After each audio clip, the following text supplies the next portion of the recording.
Cái phương pháp nhân giống bằng việc mà chúng ta sẽ thụ phấn và gieo hạt cho sen đá thì nó không được phổ biến lắm vì nhiều nguyên nhân. Thứ nhất là đây, hoa sen đá rất là dễ bị rệp vì cái thời gian mà nó tồn tại trên cái cây rất là lâu. Và thứ hai là cái việc mà gieo hạt sen đá nó không có lợi ích về kinh tế nhiều bằng những cái phương pháp khác. Thường mà những tình huống người ta muốn gieo hạt là như thế nào? Thứ nhất là do sở thích, thứ hai là do muốn lai tạo giống mới. Mà thật sự việc này cũng rất là khó ở trên sen đá nữa.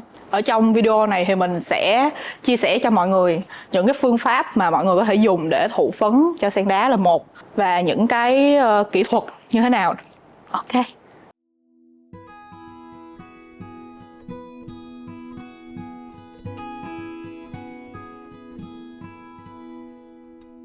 Thì có 3 cách để có thể thụ phấn ra trái. Thứ nhất là tự thụ, là cái phần nhị với lại nhụy ở trong cùng một cái hoa nó sẽ tự thụ phấn với nhau.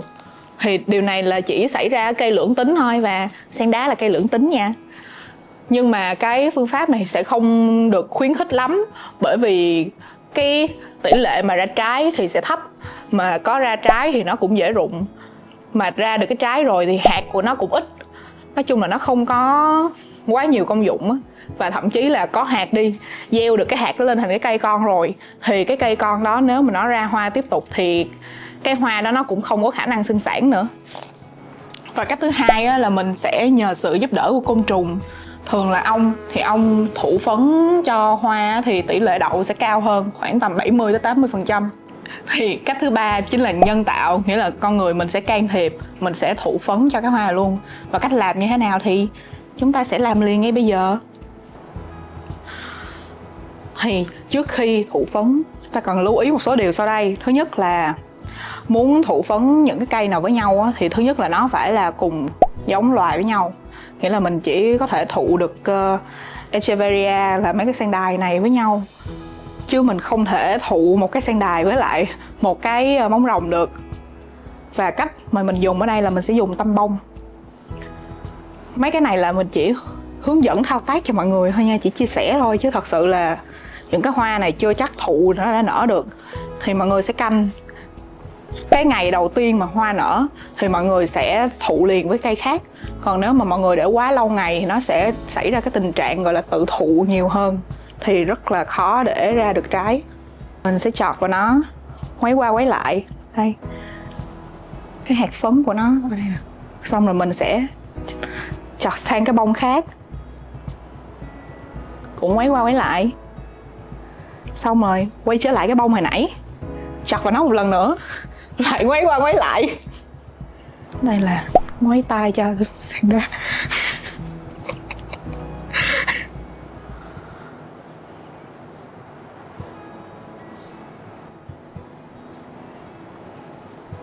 Phương pháp vừa rồi á, mọi người ngoài dùng ở trên sen đá thì cũng có thể dùng ở trên móng rồng cũng như là xương rồng.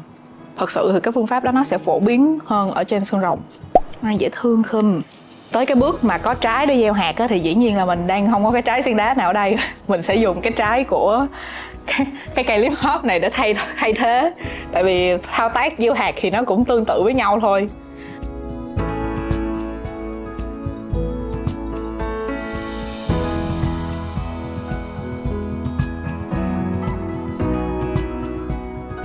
Những cái chấm màu vàng phạt này là mấy cái hạt nè. Giờ chúng ta sẽ gỡ hạt ra bằng cái đôi mắt mù lòa này. Mọi người ai thích gieo hạt á, tốt nhất là mua hạt đi, người ta xử lý sẵn cho gieo đỡ cực. Khúc này chắc phải tua X10 lên quá.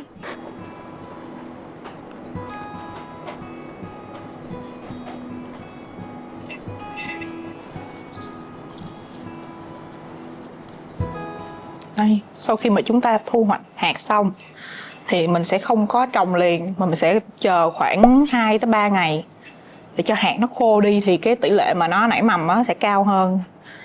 Nhưng mà cũng không nên để quá lâu nha. Giờ chúng ta sẽ kiếm một cái chỗ kín đáo, phơi không có gió. Không sao, chúng ta không còn cái gì để ví dụ hết.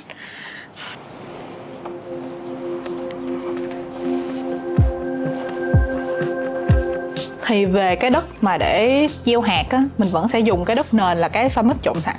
Nhưng mà cái hạt giống thì nó sẽ cần ẩm hơn để nó nảy mầm. mình sẽ thêm một ít vermia vô trộn lên.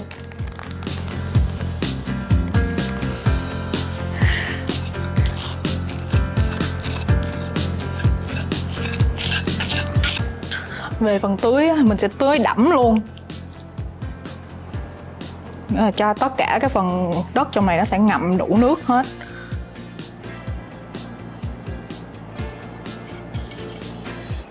Nếu bạn siêng thì bạn hãy gieo từng hạt một, còn nếu không thì mình sẽ rải, nhưng mà mình sẽ cố gắng rải sao cho nó đều nhất có thể, để khi mà nó mọc lớn lên nó sẽ không có bị chen chúc với nhau.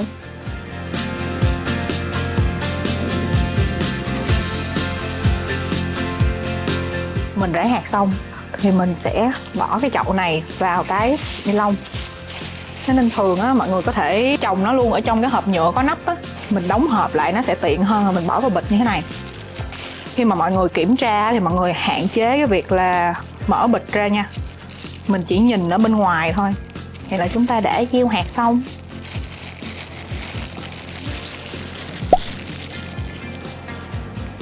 Để mà trị rệp cho sen đá thì mình sẽ thường dùng cốc 85 đây để dùng rồi, khui một bịch rồi nè.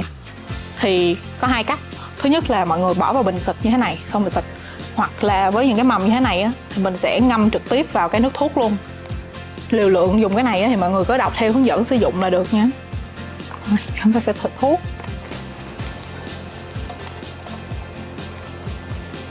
Với lại sử dụng những cái thuốc như thế này mọi người nhớ đeo bao tay vào.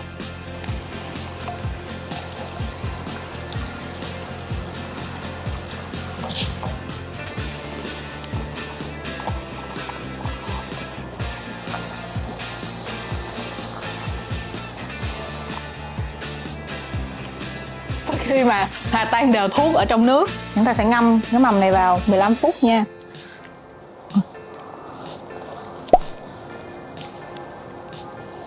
Trong thời gian chờ mà ngâm cái này á, mình sẽ đi xịt những cái cây khác.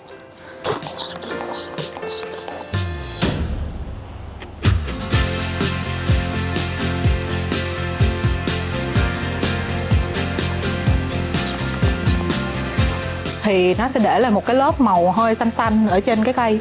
Thì sáng sớm hôm sau mọi người tưới lại bằng nước bình thường á, thì nó sẽ trôi cái màu đó đi.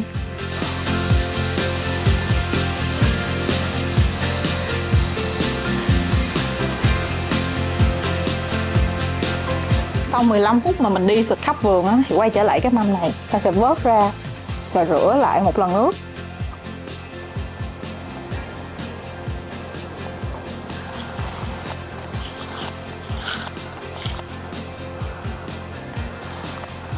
Sau khi mà rửa mầm xong thì mọi người cũng sẽ để nơi khô thoáng để cho mầm nó khô tự nhiên nha.